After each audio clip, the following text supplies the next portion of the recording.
Good morning. Welcome to today's New York City Council Subcommittee on Zoning and Franchises.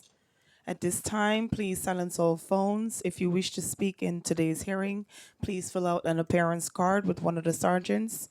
Moving forward, no one is to approach the dais. Chair, you may begin. Good morning and welcome to a meeting of the Subcommittee on Zoning and Franchises. I am Councilmember Farah Lewis, Chair of the Subcommittee. This morning I'm joined by Council Members Felder, Encarnacion, J. Sanchez, Epstein, and remote, I believe it's Farias. Not yet. Okay. Today we are holding 3 hearings on the following proposals.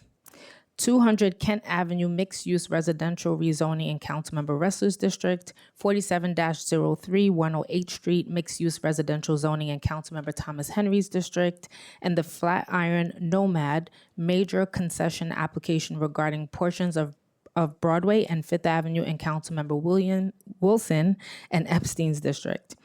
One additional note about today's agenda: although the proposal known as the St. Augustine was listed in the city record for today, this item has not been called up for council review and will not be heard.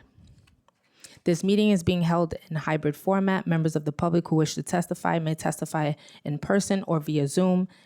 Members of the public wishing to testify remotely may register by visiting the New York City Council website at www.council.nyc.gov/land-use to sign up, or for those of you here in person, please see one of the sergeant-at-arms to prepare and submit a subject card. Members of the public may also view a live stream broadcast of the meeting at the council's website.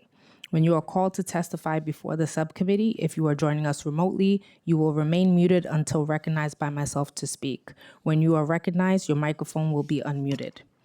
We will limit public testimony to 2 minutes per witness. If you have additional testimony that you would like the subcommittee to consider, or if you have written testimony that you would like to submit instead of appearing in person, please email it to landusetestimony@council.nyc.gov.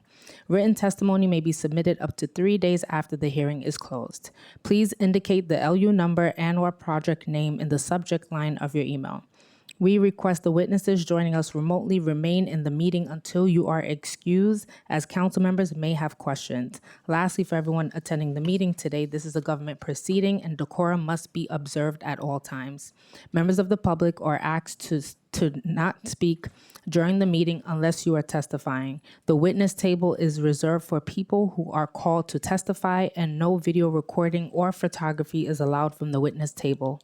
Further, members of the public may not present audio or video recordings as testimony, but may submit transcripts of such recordings to the Sergeant-at-Arms for inclusion to the record. We've also been joined by Council Members Thomas Henry and Councilmember Wilson.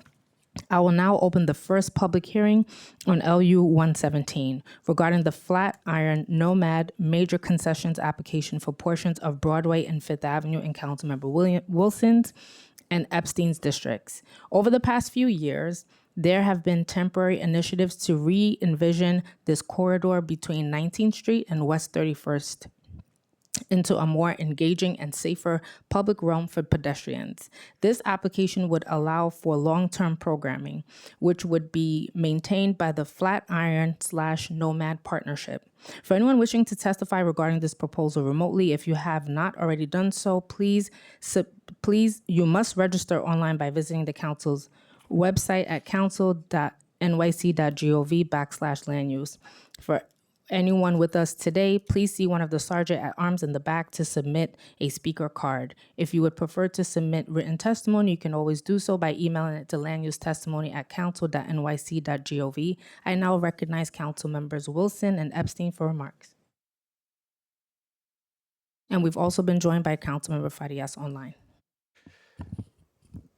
Thank you, Chair, and thank you to our applicant today. I'm excited to hear this major concession for a big part of my district in the Flatiron. As the Chair mentioned, this is a really great opportunity to continue how we are re-envisioning this corridor and offers a great opportunity to how we're thinking about how we're using public space. And we have a really great partner in the Business Improvement District here.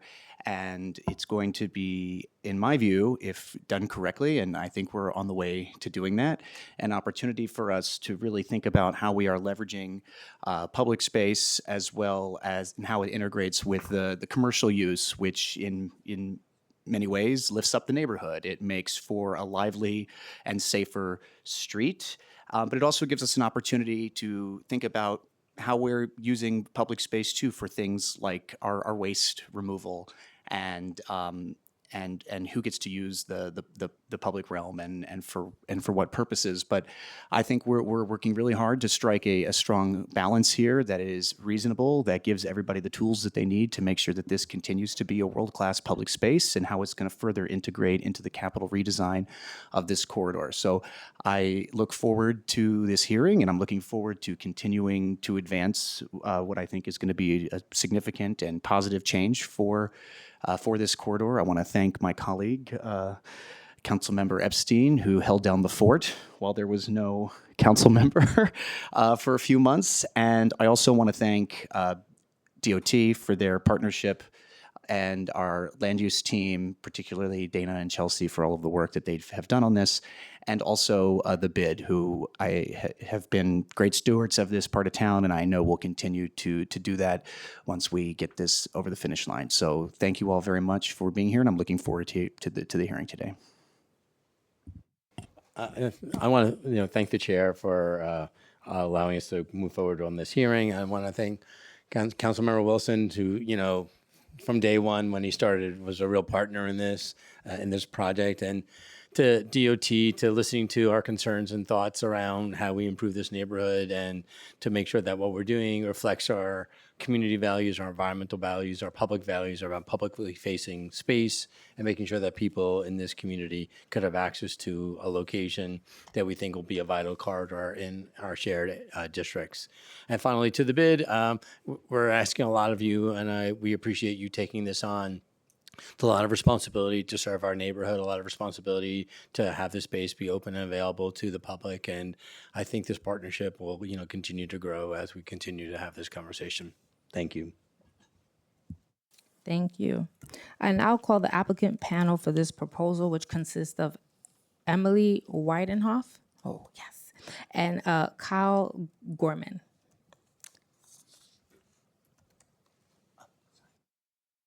Thank you. Could you please raise your right hand? Thank you. Good morning. Do you swear to tell nothing but the truth in your testimony this morning and in response to council member questions? Thank you. You may begin your testimony, which is limited to 10 minutes, and you should start to conclude your presentation at about 8 minutes. When you begin your presentation, please restate your name and your agency. You may begin. Oh, we've also been joined by Minority Leader Carr.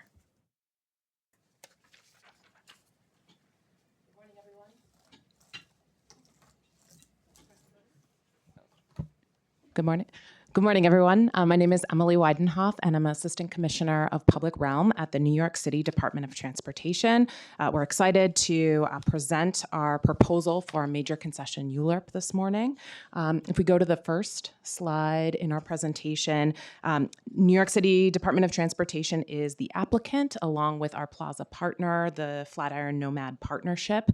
The action here today is a major concession, which pursuant to the rules of New York City, any area that is over 42,000 square feet needs to go through this additional land use review. Most recently, we've gone through a similar ULURP application for Times Square Plaza, just north of here. This location is in Manhattan Community Board 5 in Council Districts 2 and 3. If we go to the next slide, you can see here the area in blue represents the existing concession agreement that we have with the Flatiron Nomad Partnership. And this in large part represents the original public spaces that were created almost 10 years ago now. And as we have worked with the community, with our partners, with elected officials, we have worked to expand pedestrian and cycling priority along the corridor. And so the application today is really recognizing all of that transformation of street as public space. And so we're going from the original 38,500 square feet, expanding all that additional area in red, and that's where you see additional plazas, shared streets, pedestrian space, to now the application of 162,345 square feet that will essentially allow the bid to fully maintain this area, and any of the revenue that they generate as part of their concession agreement with New York City DOT will be able to go back into the maintenance, management, and operations now of this large area. And we feel like this is really important to give them the tools that they need to really manage this public space comprehensively in partnership with the city. The next couple of slides we can run through quickly. First, we see the surrounding land use. Again, a lot of mixed use residential. We have Madison Square Park. The next slide shows the zoning map.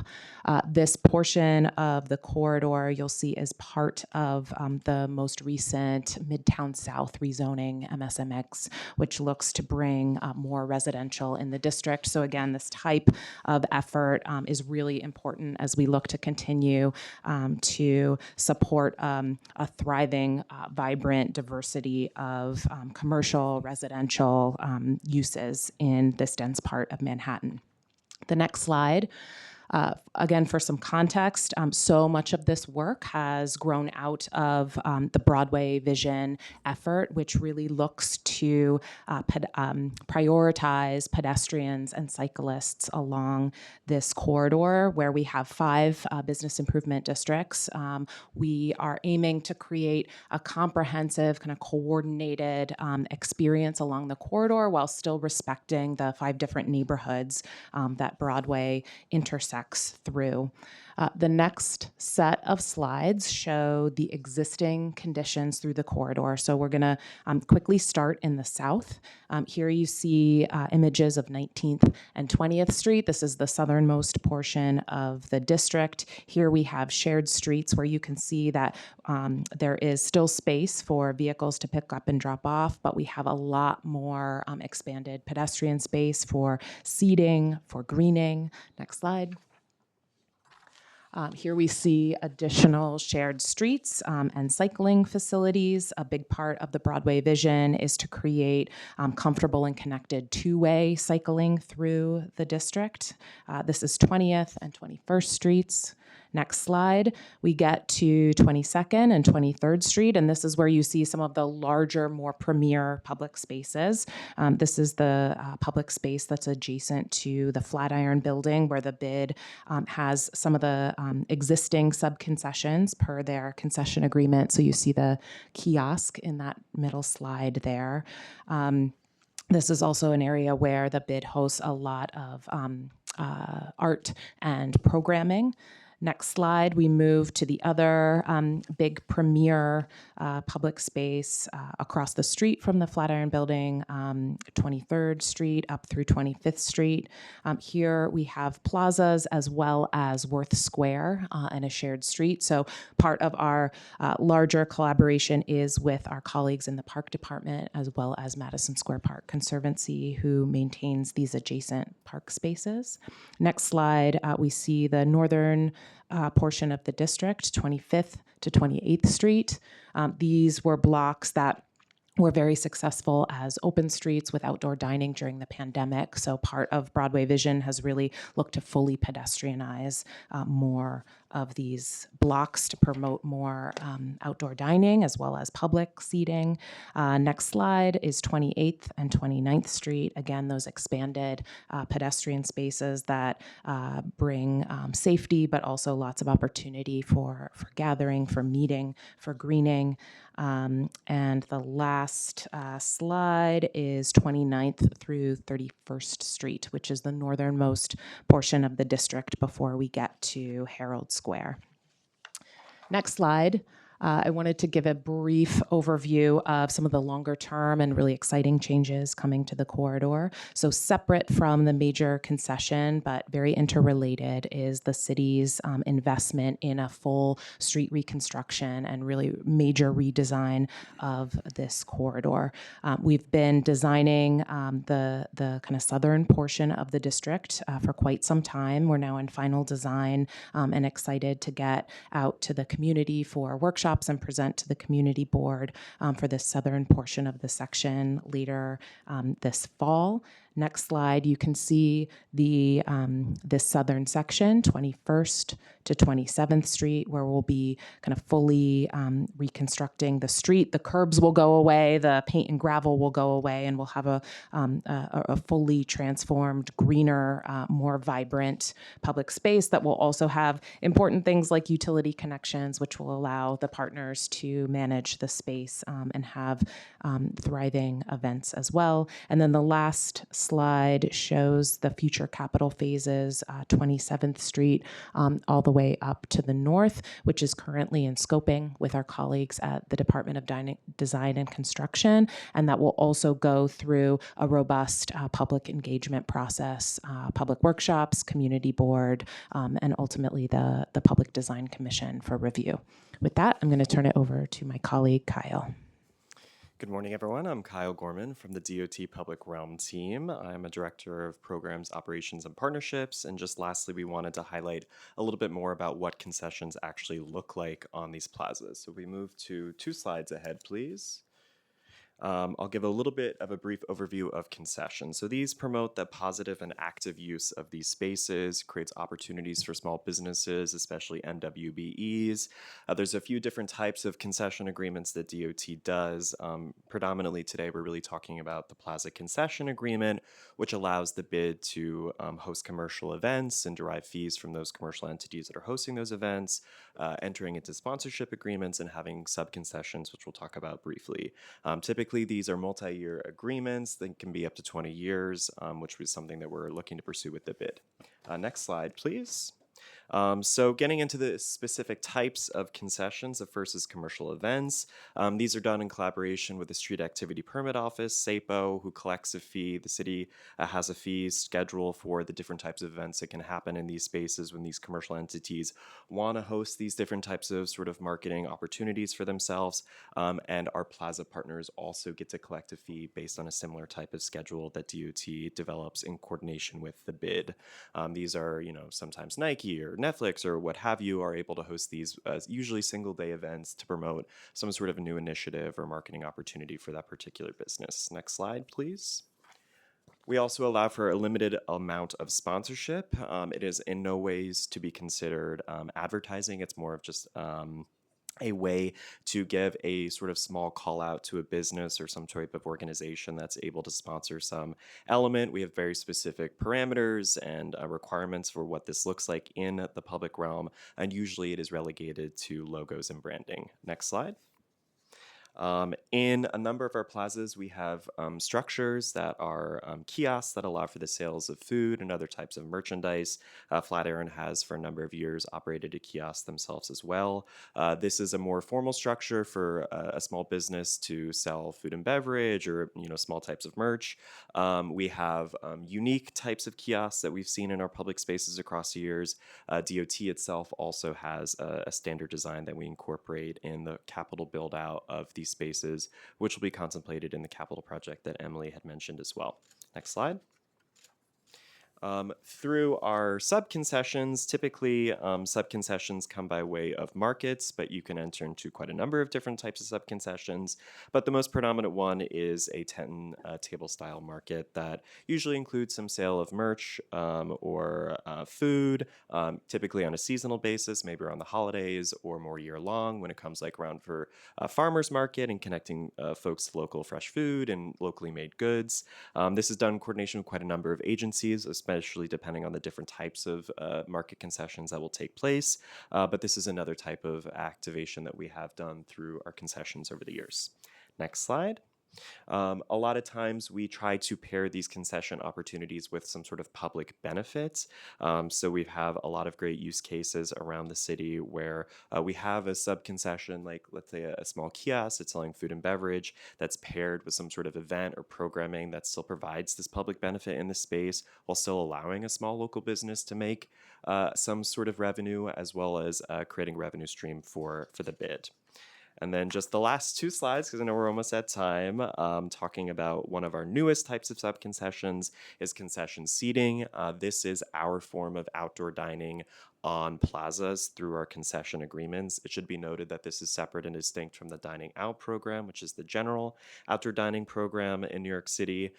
We allow for typically up to 33% of a plaza to occupy concession seating for those businesses. But when we go through a major concession ULURP, as we're talking about today, that can be up to 50%. That is something we've talked very closely with the council members about and how exactly we would operationalize that in coordination with the BID and DOT and its other agencies.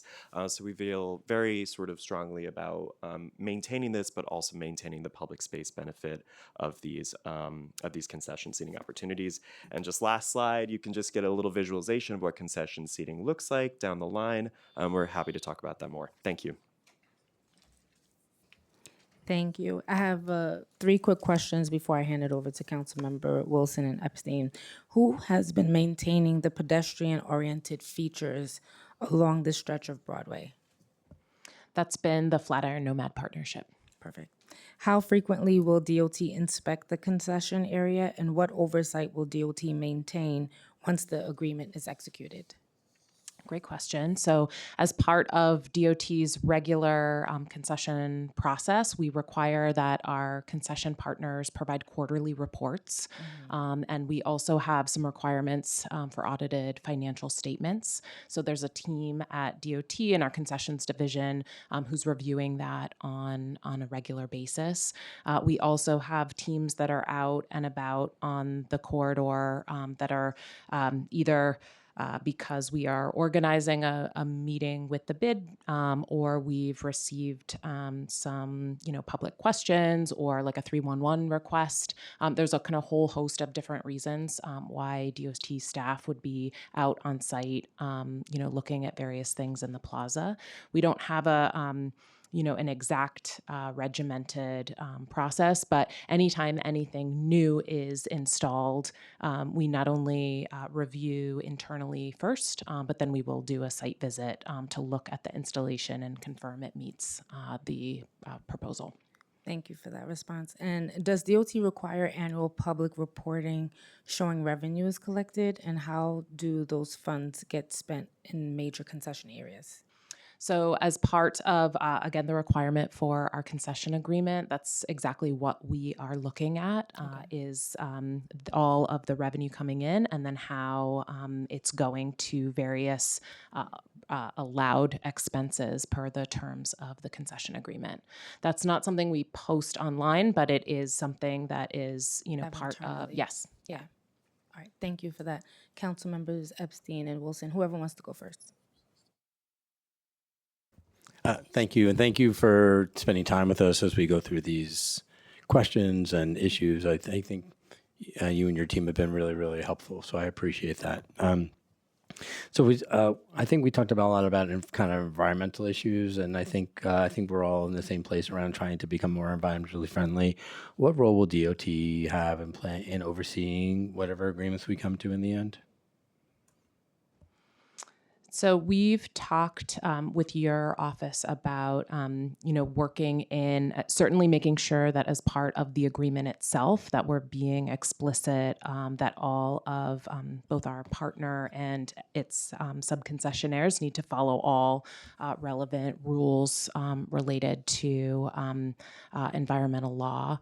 We're also, committed to, where possible, promoting recycling, composting, and other environmental friendly practices. And that's something, again, we'll coordinate closely with the BID on to make sure that where feasible, that's playing out in all the activities. And is the BID going to report to you on those issues in your agreement with the BID? So again, there will be some specificity in the agreement itself, but a lot happens outside the agreement in terms of RFP proposals and things like that. So that's something we'll be in conversation with them about. And certainly we know it is a really important value here, but also honestly citywide. So it's something that yes, we will be making sure we do to the extent possible environmentally safe practices and operations. And so if there was an issue, obviously we can go to the bid, but you'll be a backup entity. Absolutely. Great. Yes. Yeah. DOT is very committed to, we are the long-term stewards of these public spaces, and Right. happy to engage with you at any point. Yes. Right. And just on the public seating, we've spent a lot of time talking about making sure that it's there, people know it's public seating, it's available. What role would DOT play in ensuring that that is happening and making sure that there's notices and information up for the public that they are aware of it? Yeah, so that public seating is incredibly important to us. That's all of these spaces are public space. So we will be not only kind of reviewing and approving the proposals that look at the balance of the public seating as well as the concession seating. And that will be something that we're kind of evaluating as these spaces are evolving. The use of these spaces changes a lot over the years. So we don't see it as being static. It'll be something we care deeply about and will be evaluating. But also we will be regularly checking in to make sure that the setups that are kind of reviewed and approved per the subconcessions are actually in place. They're not kind of encroaching and creeping into the other spaces that are for open, accessible public seating. I know we talked about long-term public improvements. We talked about putting in publicly available water fountains, putting in a public bathroom, and then I know this is a little further down the pike. I'm wondering kind of what DOT's commitment into those public improvements are, and where you see this happening in the context of the work that we're doing in the area. Yeah, thank you. Those are all important elements for a healthy, thriving space. And so we are working with our colleagues at Department of Design and Construction to integrate public drinking fountains, water bottle filling stations into the capital design. And we're currently in conversations with our colleagues in a few city agencies about the ability to provide a public restroom. So we'll be exploring those elements. There are a lot of technical constraints to those, but things that we're in conversation with sibling agencies about. Yeah, I just want to make sure the DOT is committed to trying to make that happen. Yes. Okay. All right. Thank you. Thank you, Chair. I'd also like to echo Councilmember Epstein's comments about the collaboration and responsiveness from DOT. Thank you very much. I know it's been a lot of back and forth, but appreciate you all being at the table the whole time and in really good faith. I have a couple of questions. So in their recommendations, Community Board 5 emphasized the importance of permanent separation between pedestrian areas and the proposed two-way bike lane. Can DOT explain how the final capital design will physically protect pedestrians? So we're still in design, and we'll be sharing a lot of these details with the public and when we go back to the community board. But one of the great things about the capital design is we have a lot more tools that we're able to use versus just the paint and gravel. So there are a few different elements that we're looking at. One is just actually designing more planting in between the two-way cycling and the pedestrian space, so it'll naturally feel separated. We're also looking at tactile surfaces, so a little bit of a raised bump, if you will, that will help both kind of visually, but also people with visual impairments to feel the difference between the cycle track and the pedestrian space, as well as the tactile domes where we have and indicate a physical crossing. So those are those are some of the elements that we're looking to incorporate into the final design, so it'll feel more separated. In some of the blocks, we're actually lowering the cycling lane a little bit lower than the sidewalk grade. So again, there will be a little bit of a physical distinction, kind of clarifying who uses which space. Is the business improvement district part of is consulted during this design? If we're talking about plantings, I imagine they're going to be taking care of those. They're part of that design process. Absolutely. We have a big meeting this week to dig into some of those details. But yes, absolutely. Our design process is heavily reflective of the reality that our plaza partners are responsible for the long-term maintenance and management of the spaces. And we want to make sure we're designing both to a really, world-class public standard, but also one that our partners can maintain and sustain. Community Board 5 also recommended relocating the city bike station between 29th and 30th to improve the pedestrian circulation. Has DOT evaluated that recommendation, and what factors will determine whether or not that station is relocated? So we are discussing with our bike share colleagues at DOT different layouts for City Bike with the capital design. We have a few proposals that we'll be sharing with the public as part of the southern portion. That northern portion that you're mentioning, 29 to 30, that's in our next phase of design. So we're not there yet. But as we look to kind of fully reimagine the street, we'll be looking at kind of how all the different pieces fit together and have a kind of balanced, cohesive design. And City Bike will be one of those elements that we're balancing. Great. And then my last question, as part of the Midtown South mixed-use points of agreement, the administration committed to advancing a kid-first district between West 22nd and West 25th, as well as creating 2 additional car-free blocks. Can you provide an update on the status of these commitments? So we are looking at additional opportunities to pedestrianize blocks of Broadway, and those will be proposals that we bring back to the public in the workshop stage of our capital redesign. So more to come on that soon. And then our team is working on the kind of kid-friendly proposal. We're currently in the planning stages with our bid colleagues along the corridor and hope to have more to circle back on that soon. Okay, thank you, Chair.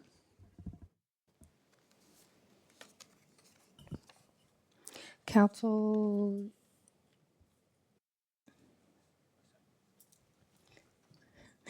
are there any members of the public who wish to testify remotely or in person regarding this proposal? No, but we do have some potentially. No? Okay. No questions? You sure? Thank you, Chair, for asking. No, we do have. Let me start with, we do not have members of the public who want to testify in person or online, but however, Councilmember Felder, I believe, has a question. I have 2 questions of a general nature. Number one, about the City Bike, the program that's been around for many, many years. Does DOT do a regular analysis to see the usage or not of those bikes? And then, for example, if after, I don't know, a year or 2, you have 20 bikes that have been sitting there for who knows, and, the 1 bike a week is being used, removing those bikes. And the reason I ask is that I see in my own district, and I see it all over the city. There are certainly, it's used in many places, but there are other places that it's just not, for whatever reason. And unless this is some sort of cultural art exhibit that the city has and all over about city bikes that are not used, I'd like to, can you respond to that? So our team is not responsible for City Bike, but we appreciate your question. I can say that there is a big team at DOT. Every single City Bike, there is data about where that bike is and the different docks. And so we're happy to go back and have them provide you with a little bit more I information would about that. appreciate that very much. And the second question is about helmets. I don't understand it. You do not have a program. When I say you on DOT. I mean, I remember distinctly when they, when they started obligating drivers to use seat belts because of safety. I'm very familiar with, for whatever reason, with the accidents or whatever that occur with bicyclists or that do not wear helmets. To the bicyclists and to the people that, unfortunately, if they bump into them, that's that. So I don't get the whole thing. I want to understand, and this is not to you, you can send this to your friends there and as well. I do not understand how the city functions without having I don't know what you want to call it, one street, one rule about safety. I don't know. I know that my kids, I'm not the disciplinarian, never was. I always used to say, if the kids asked me, I used to say, it's okay with me, but ask mommy. And then she'd kill me because but a helmet, you could not get on a bike, without the helmet, my wife, you train the kids from an early time. And then they get older, and instead of it continuing, you say, okay, now it's okay, and the city has no program of obligating people who are using city streets. I understand if the guy wants to drive around his alley, in circles without a helmet. But they're using city streets without helmets, and that's been going on for years. And to top it all off, your the program that you have, the bicycle program in the city, I'm almost done. Yeah, I did not have a fight with my wife this morning. Yeah. There is no program to ensure the safety of the bicyclists by obligating anyone using a city street, whether it's on a bicycle or anything else. Certainly, if you're using a city street, just like you buckle up, you have to have a helmet. I don't understand it. So you can have your friends at DOT get back to me on that as well, if I'd appreciate it. Yeah, absolutely. And DOT cares incredibly deeply about safety. And we do have a lot of amazing teams that are partnering with elected officials to hand out free helmets to people all across New York City. So we'd be happy to connect you with them. I don't want a free helmet. I want everyone to have to wear one. Thank you, Council Member. Thank you for your response. We've also been joined by Council Members Salam and Ressler. Stand at ease. Okay. If there are any members of the public who wish to testify regarding this proposal remotely, please press the raise hand button now. If you are in person, please identify yourself to one of the sergeant at arms. This is the last call. You have 30 seconds. Being there are no members of the public who wish to testify regarding LU 117 relating to the Flatiron Nomad Major Concessions application, this public hearing is now closed. The items are laid over. This panel is excused. Thank you for being here today. I now open the second public hearing on LUs 118 and 119 regarding 47-03 108th Street, a mixed-use residential rezoning proposal in Corona, Queens, in Councilmember Thomas Henry's district. The proposal involves a zoning map and an MIH zoning text amendment. Applicant is seeking to develop a mixed-use housing development with approximately 119 apartments. Mandatory inclusionary housing would be mapped as part of this application, which would require 30 apartments to be permanently affordable under MIH Option 1. For anyone wishing to testify regarding this proposal remotely, if you have not already done so, you must register online by visiting the council's website at council.nyc.gov/land use. For anyone with us in person, please see one of the sergeant at arms to submit a speaker card. If you would prefer to submit written testimony, you can always do so by emailing landusetestimony@council.nyc.gov. I now recognize Councilmember Thomas Henry. She doesn't have remarks. Okay. I will now call the applicant panel for this proposal, which consists of Frank St. Jacques and Andrew Esposito. Good morning. Could you please raise your right hand? Thank you. Do you swear to tell the truth and nothing but the truth in your testimony this morning and in response to council member questions? Yes. Thank you. You may begin your testimony, which is limited to 10 minutes, and you should start to conclude at 8 minutes. When you begin your presentation, please restate your name and the name of your organization. You may begin. Thank you, Chair Lewis and council members. My name is Frank St. Jacques. I'm with Ackerman LLP. We're land use counsel for the applicant, and I'm joined by Andrew Esposito representing ownership. Next slide, please.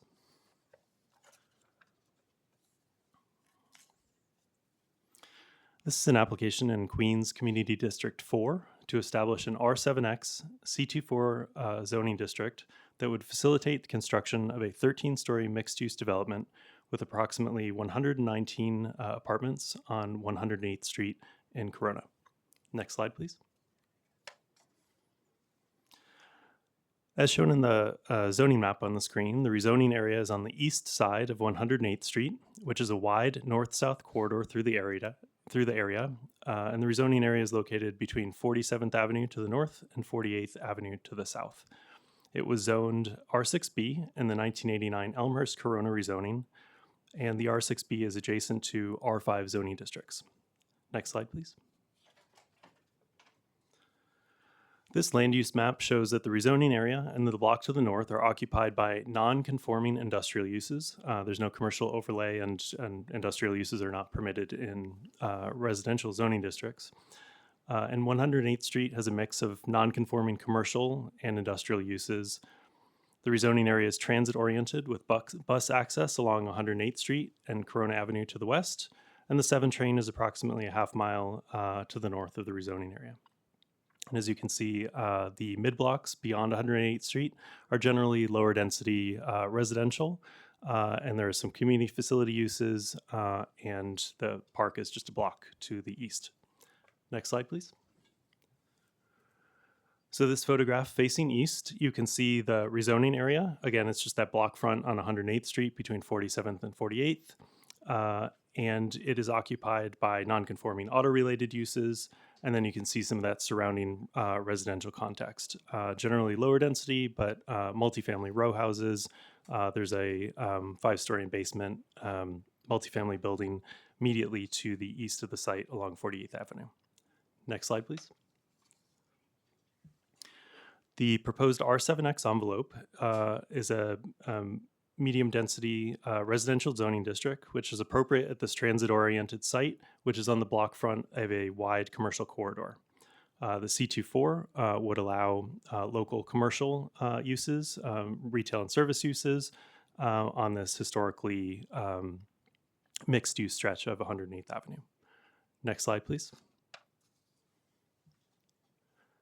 The project details are shown here. Again, this is a mixed-use building rising to 13 stories. The R7X permits a floor area ratio, or FAR, of 6.0. So the full development would be about 120,000 square feet with commercial and community facility space, as well as parking. I'll note that the parking required here would be for about 13 spaces, but recognizing a demand in the area, we're providing about 3 times as much. There will be a set aside for mandatory inclusionary housing. Next slide, please. Which is shown on this slide here. The proposed development has, again, 119 total apartments, 30 of which would be permanently affordable under MIH option 1, which requires a set aside of 25% of the residential floor area at a weighted average of 60% AMI with 10% at 40% AMI.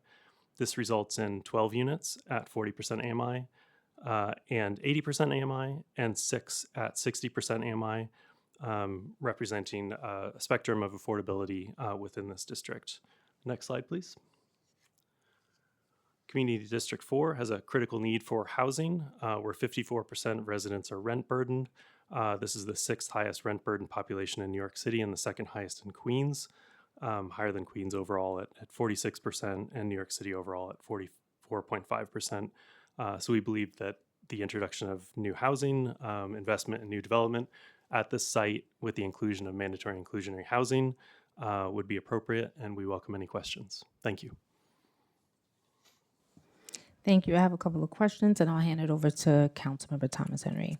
Last week, we approved an application zoned as R7A for development 3 blocks south of this site. How was this R7X district selected, and why is R7X appropriate for this site? Thank you. So, referring to the 5020 108th Street rezoning just a few blocks to the south, this site we looked at R7X because it's entirely on 108th Street, the block front, 200 by 100 feet along 108th Street. It's closer to transit resources, and the context.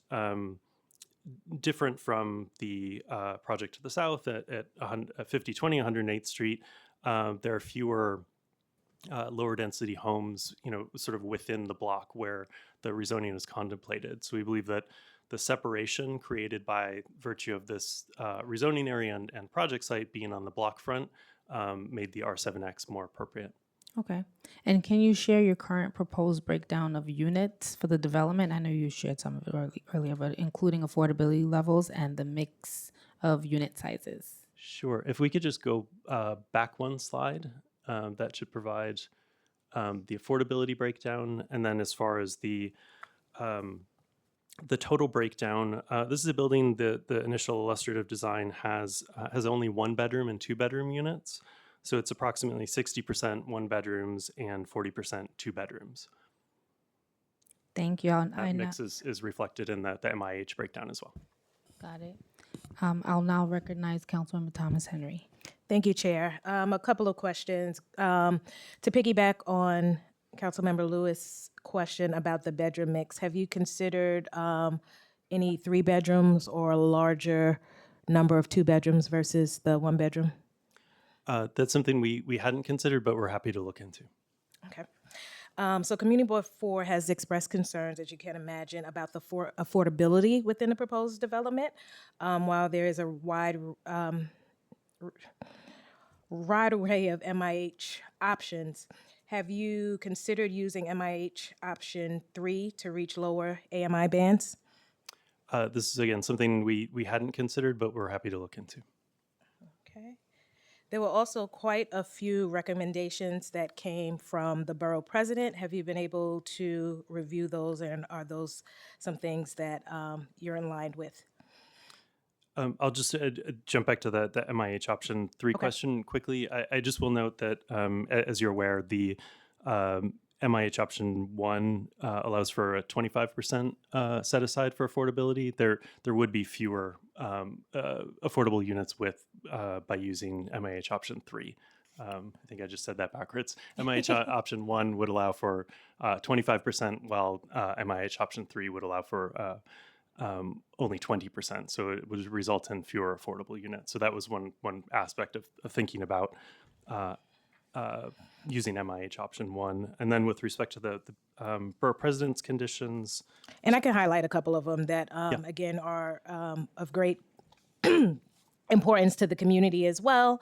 Utilizing local residents for working on the construction of this project.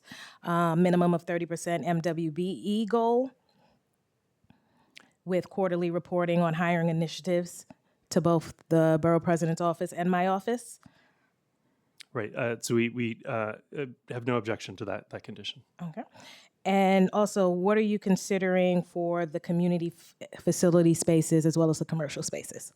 So we've had some conversation, with your office. Where at this point, we have some ideas about potential tenants for the community facility. We'd like to continue that conversation with input and your feedback. We have had initial discussion with Common Point, but not selected a specific user for this space. So we're happy to continue that conversation and look forward to having some feedback from you as to an appropriate community facility tenant. Okay. And as you can imagine, there are a lot of families in this area, and we are in desperate need of park space. Would you guys be open to, excuse me, investing in the local parks for any improvements needed? We haven't we don't sort of fully understand to generally answer your question, we're not opposed to that. Okay. We're just concerned with what that would look like, and how that would work in the context of seeking a discretionary action before the city council. Sorry about that. Yeah. And then last, I did see it is an all-electric building. Is that correct? That's correct. And so, along those lines, the building will have a number of sustainability features as well as resiliency features built in. So we have no objection to the borough president's condition to incorporate pervious pavement, bioswales, and rain gardens. We understand that DOT has some new programs relating to bioswales or rain gardens and tree pits. So we're happy to look into that as well. Definitely, because we've had quite a few flooding issues, so that would be greatly appreciated. And last but not least, and we've discussed this, I do have concerns over the height. This literally would be the tallest thing in this part of the district by twice the size. We understand, Councilmember, and we have looked into some potential design changes that would lower the height, and we're happy to share those with you moving forward. I appreciate it, and I appreciate for your constant communication and working with my office on this project. Thank you. Thank you. Appreciate it. Council, I now invite any colleagues have questions? Councilmember Encarnacion? Thank you. Hello. So I agree. I think seeing that it looks very out of character for what the neighborhood currently looks like now, and the fact that the community board has not necessarily been in favor of this. Can you outline some of the community engagement you've had with some of the local neighbors there? If there's been any opportunities to meet with them, to talk them through what are their needs, what would they like to see out of the project outside of the community board meetings? Outside of the community board meetings, no, we availed ourselves to the ULURP process. We met several times with the land use committee, and then had hearings with the land use committee and the full community board. So no, with the direct neighborhood. No residents outside there. engagement. I think Andrew has a relationship with some of the council members, and has spoken to them about excuse me, the community board members, and had some offline conversation, but not any real direct engagement with the community. Can I just add some color on that? So I do have an independent relationship with some of the members of Community Board 4. We've had some very spirited, I wouldn't even call them debates, conversations stemming from an earlier project at 7801 Queens Boulevard, where we worked with Councilmember Krishnan's office in addition to CB4, and we've been able to achieve some creative results that I think they're relatively pleased with. So we have had, Frank, even to the extent you may not be privy to, conversations about how to, certainly hear them, work with them. Height has been a significant component. So I can tell you that for what that's worth to add, Councilmember. Okay, thank you. I'm going to kick it back. Oh, you have another one? I'm done. I'm going to kick it back to Thomas Henry. Just one more question. As you heard Chair Lewis mention, there was another development recently approved in this corridor, a couple of blocks down, and there are potential other developments along this. Are you open to collaborating with the other developers just in terms of design, and when you're thinking about the commercial space, some type of coordination so that all developments are working cohesively with each other in terms of the character of the preserving the character of the neighborhood, as well as not looking to monopolize the retail. Absolutely, and to be perfectly clear, my office represented the other development, so establishing that coordination, is easy to do, and we're happy to keep your office looped in on that. Appreciate it. And we have a personal relationship with that owner and developer as well. And we've spoken preliminarily, but I think that's actually a really great idea. I'm also thinking in terms of the community facility, for example, to the extent they're going to have any, we don't need the same services, et cetera. So I think if we all speak on that point, that would be smart too. Yep, we're all on the same page. Appreciate it. Thank you. Thank you, Chair. No problem. Council, are there any members of the public who wish to testify remotely or in person regarding this proposal? Currently at this time, there's no members who have signed up online or in person. If there are any members of the public who wish to testify regarding this proposal remotely, please press the raise hand button now. If you are in person, please identify yourself to one of the sergeant at arms. This is the last call. Being that there are no members of the public who wish to testify regarding LUs 118 and 119 regarding the 47-03-108 mixed-use residential rezoning proposal, this public hearing is now closed. The items are laid over. You are now excused. Thank you for being here. And we will now open our last public hearing, third public hearing, on LUs 115 and 116 regarding 200 Kent Avenue, a mixed-use residential rezoning proposal along the Williamsburg waterfront in Brooklyn and Councilmember Resser's district. The proposal involves a zoning map and an MIH zoning text amendment. Applicant is seeking to enlarge an existing commercial building into a mixed-use housing development with approximately 143 apartments. Mandatory inclusionary housing would be mapped as part of this application, which would require 36 apartments to be permanently affordable under MIH option 1. For anyone wishing to testify regarding this proposal remotely, if you have not already done so, you must register online by visiting the council's website at council.nyc.gov/land use. For anyone with us in person, please see one of the sergeant at arms to submit a speaker card.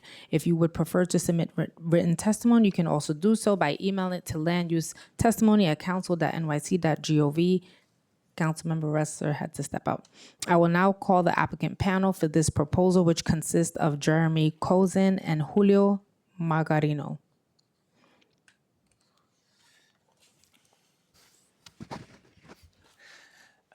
Good. Oh, still good morning. Could you please raise your right hand? Sir, can you please raise your right hand? Thank you. Do you swear to tell the truth and nothing but the truth in your testimony this morning and in response to council member questions? I do. Thank you. You may now begin your testimony, which is limited to 10 minutes. Please start wrapping at 8 minutes. When you begin your presentation, please restate your name and the name of your organization. You may begin. Sure. I think good afternoon now, Chair and members of the subcommittee. Jeremy Kozin, Fried Frank Harris Shriver Jacobson LLP, Land Use Counsel for the application, the 200 Kent Avenue rezoning. Next slide, please. We are here today to discuss two proposed actions. The first is a zoning map amendment to rezone the project area from an M14 light manufacturing district to an M14A R7X mixed use district. The second action is to map this area, the area that will be rezoned, to establish an MIH area. This would result in approximately 143 dwelling units, 29 to 43 of which would be affordable depending on the MIH option selected. Next slide, please. A brief overview of the status of this application is, I think, warranted at this point. The Brooklyn Community Board 1 voted favorably with conditions, as well as the Brooklyn Borough President. Those conditions related mostly to the MIH levels, as well as the desire to see light manufacturing uses in the ground floor of this building. City Planning Commission approved this unanimously as well. Next slide, please. A brief overview of where the site is located. It's on the Williamsburg waterfront, one block in from the actual waterfront, on the west side of Kent Avenue, bounded by River Street, Metropolitan Avenue and North 3rd Street. You might call this South Williamsburg, but it's kind of in an area that's being actively redeveloped by the potential River Ring project as well as Domino. Next slide, please.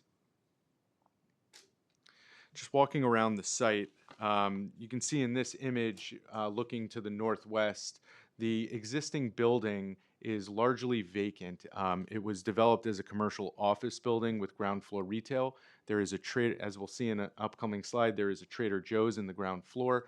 The second floor, which has a unique kind of metal cladding that was meant to screen a second floor parking structure that was to meet a prior zoning requirement for parking here. Next slide, please. As I mentioned, the Trader Joe's, which is at the corner of North 3rd and River and Kent. Some additional retail fronts on Kent Avenue, but as I mentioned, the upper floors as well as the remaining retail ground floor has remained vacant. Next slide, please. And I would just note actually that the Trader Joe's is mostly, if not almost entirely, located below grade. You can see here the office entrance on North 3rd Street, as well as a curb cut and two elevators that were intended to bring cars up to the second floor. Next slide, please.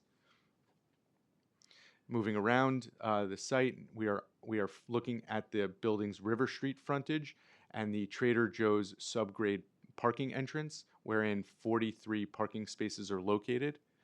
Next slide, please. And looking north here, I think this is the final photo. To the left is the currently vacant or used for commercial vehicle storage site where River Ring is intended to be developed. And we're looking north to the Austin Nichols building and the Williamsburg waterfront. Next slide, please. The site, as I mentioned, is located in an M14 district. The zoning in this area was originally modified as part of the Greenpoint Williamsburg rezoning back in 2005. Since then, it's been somewhat of a patchwork where private actors, owners, operators have rezoned different pieces of property. Those rezonings have mostly resulted in MX districts, MX8 in particular. Next slide, please. And you can see here the varied land uses in the area. What was maybe 20, 30 years ago a more industrial warehouse light manufacturing portion of the city has become a pretty vibrant mixed use district where maker spaces, commercial ground floor retail uses, as well as residential have begun to predominate. Next slide, please. And here you can see the site relative to the built context. The site is located one block in from the Williamsburg waterfront, wherein along that waterfront there are some pretty sizable skyscrapers that have been built as well as proposed. City planning, as well as the general built context here, is to transition from the east to the west in terms of height and density. Next slide, please. And as I mentioned, this is just a representation of the zoning map change from an M14 to an M14A R7X district, which would allow for the future mixed-use development. Next slide. On the screen right here, you can see the proposed development. The proposed development, we've added the River Ring buildings just so you can see it in its built context in the future. The development area is approximately 22,000 and change in terms of square feet. And as I mentioned, the proposed development is a partial conversion of the existing building as well as an enlargement on top of that converted building. This would result in approximately 93,000 residential square feet. The proposed development would retain the 43 parking spaces for Trader Joe's in the basement and have commercial ground floor and on the second floor as well. Next slide, please. And this is a rendering showing how the building will look with the River Ring buildings to the west along the waterfront. We think it fits very nicely within the built context and would be a welcomed addition to the neighborhood. Next slide. So I'm going to turn it over to Julio, the architect from Hill West. Julio, take it away. Good afternoon. My name is Julio Magarino. I'm with Hill West Architect for the applicant. On this slide, as you can see, the proposed building will retain the existing ground floor storefront frame. Its glazing will remain. The existing metal panels will be replaced in kind with the brushed aluminum metal finish. The existing second floor currently has solid and perforated metal panels, which were constructed as screening as the previously required parking. The applicant proposes to reclad the facade with a curtain wall and metal panels, same as the ground floor. The existing third through fifth floors currently have a current wall system. The applicant proposes to reclad the facade with a window wall and metal panel system. Next slide, please. The proposed enlargement floors, 6 through 14, features 2 different floor plates that alternate and integrate with the existing structure below. These alternating floor plates combined with the slab cover metal panels accentuate the facade's articulation and create a unique identity for the project in this active developing neighborhood. Thank you. Turn to Jeremy now. Next slide. And just to wrap up, as I mentioned, the proposal here is to rezone the property to an M14A R7X district to allow for mixed-use development. As you can see on this slide, the ground floor and second floor, as proposed, will be commercial use. There will be a significant open space on top of the building's podium, and then the enlargement, which will be residential, will be built above. We think this is a great addition to the neighborhood. It activates a mostly vacant commercial office building and provides new market rate and affordable housing for an area that is very much in desire. Thank you. Thank you. I have a couple of questions. Could you discuss some more how the construction of the new addition will be achieved on the existing building and whether you plan to keep the existing businesses open during construction? Sure. So this has been a discussion with the community as well as the council member. We can, at current, we have had active conversations with Trader Joe's and the other tenants in the building, and they will remain open during construction. Construction will be staged in a way, because we have 4 frontages, construction will be staged in a way to allow for those businesses to remain open and to have as minimal disruption as possible.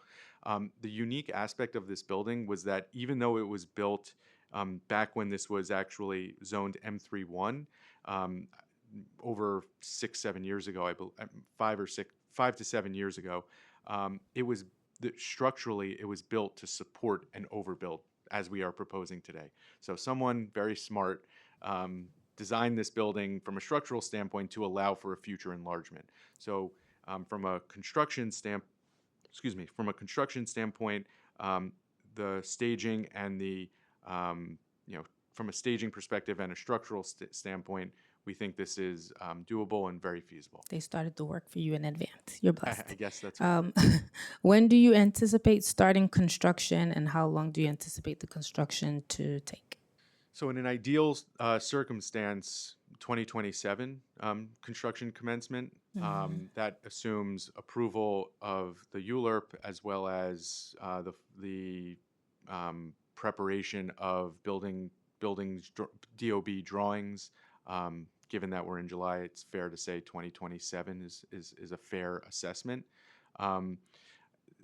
Given that, and I can turn this over to Julio to weigh in, I believe the construction timeframe would be truncated given the limited demolition required here, no excavation required here. So there are significant construction benefits to repurposing the existing building, including the podium, that can assist with getting this to market as quickly as possible. That's correct. I think construction on a building this size could be 18 to 24 months, being that a third of the building already exists. It could be probably within 12 months to 15.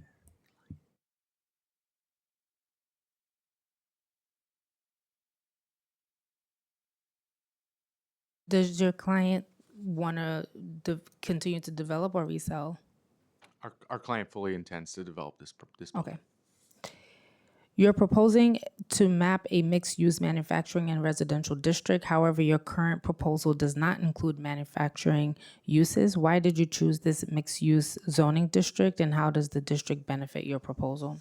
It's a good question, and it's one we've been asked by the borough president's staff and the borough president, as well as the community board and Commissioner Osorio at the City Planning Commission.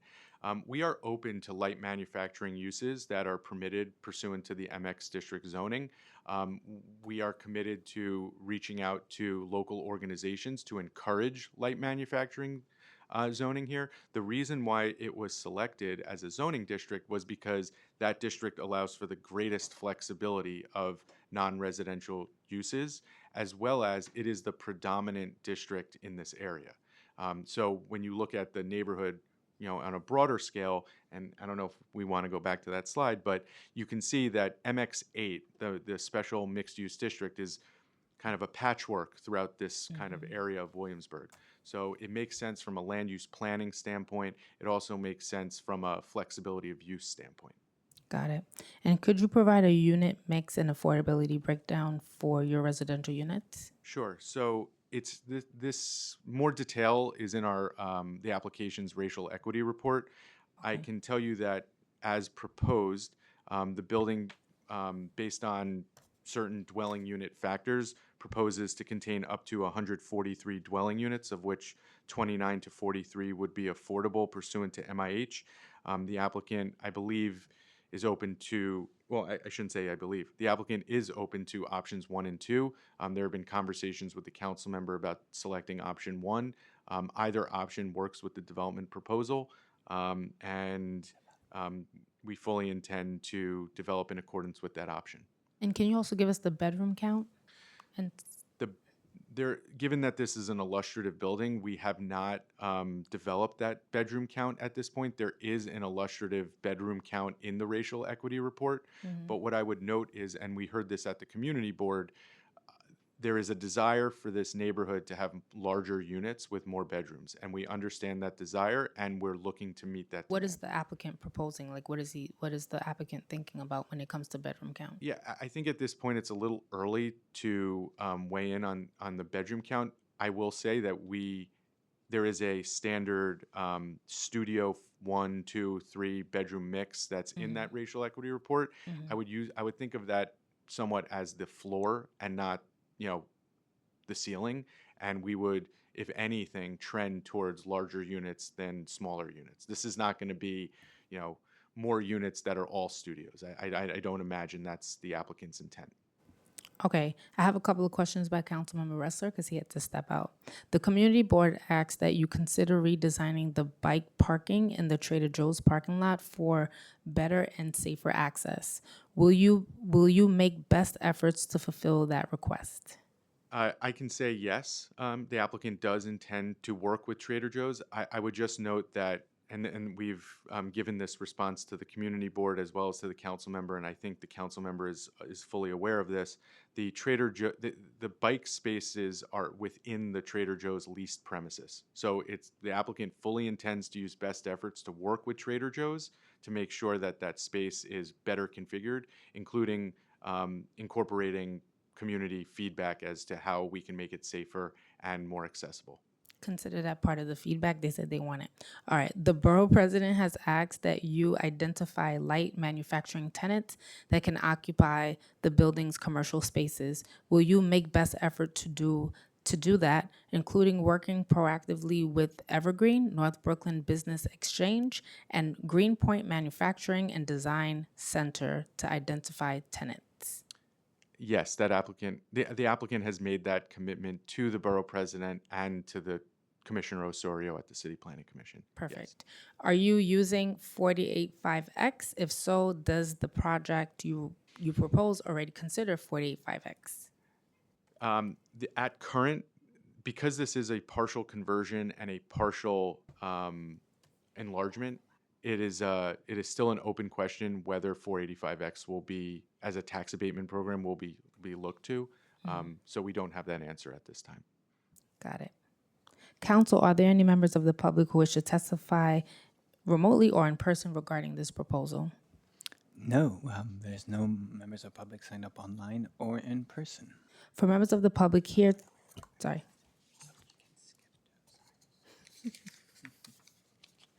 If there are any members of the public who wish to testify regarding this proposal remotely, please press the raise hand button now. If you are in person, please identify yourself to one of the sergeant at arms. This is the last call. You have 30 seconds. Being there are no members of the public who wish to testify regarding LUs 115 and 116 relating to the 200 Kent Avenue mixed-use residential rezoning proposal, the public hearing is now closed. These items are now laid over. This applicant panel is now excused. Thank you for being here today. That concludes today's business. I would like to thank the members of the public, my colleagues, subcommittee council, land use and council staff, and the sergeant at arms for participating in today's meeting. This meeting is hereby adjourned.